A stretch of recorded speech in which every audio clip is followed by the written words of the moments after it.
दोस्तों विकी कौशल की फिल्म छावा वैसे तो पूरी फिल्म ही बड़ी अच्छी है, लेकिन उसका एक सीन स्पेशली मुझे बहुत अच्छा लगा। ये सीन अपने आप में बताता है कि सच्चा प्यार होता क्या है। ये फिल्म के क्लाइमेक्स का सीन है। संभाजी को औरंगजेब के सिपाहियों ने बेड़ियों से बांध रखा है, वो पूरी तरह से खून में लथपथ हैं। तभी संभाजी लगभग बेहोशी की हालत में अपनी बीवी को पुकारते हैं। उनकी बीवी जो उस वक्त सैकड़ों किलोमीटर दूर है, लेकिन जैसे ही संभाजी उसे पुकारते हैं वो वहाँ से रिस्पॉन्ड करती हैं। वो कुछ जवाब देती हैं, फिर संभाजी कुछ बोलते हैं, संभाजी कुछ कहते हैं, फिर वो उस पर कुछ कहती हैं। इस तरह दोनों के बीच 50 सेकंड तक संवाद होता है।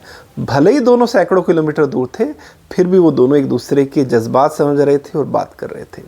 ये सीन मुझे बड़ा ही प्यारा लगा। और जैसे ही मैं थिएटर से बाहर आया तो मुझे ना एक किताब का किस्सा याद आ गया।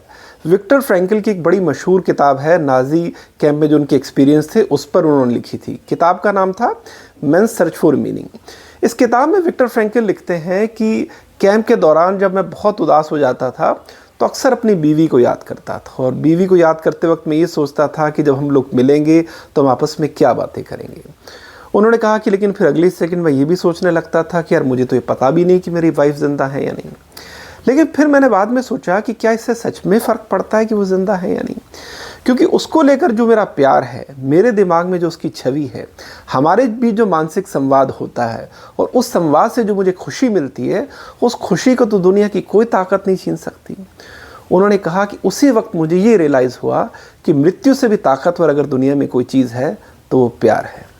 और दोस्तों यही सच्ची हकीकत है, क्योंकि जब भी आपने देखा होगा कि किसी आदमी से अगर आप सच्चा प्यार करते हैं, कल को वो आदमी आपके साथ नहीं भी होता, भले आपका रिश्ता नहीं बनता या वो इस दुनिया में भी नहीं रहता, तब भी वो प्यार की शिद्दत, वो मानसिक संवाद चलता रहता है।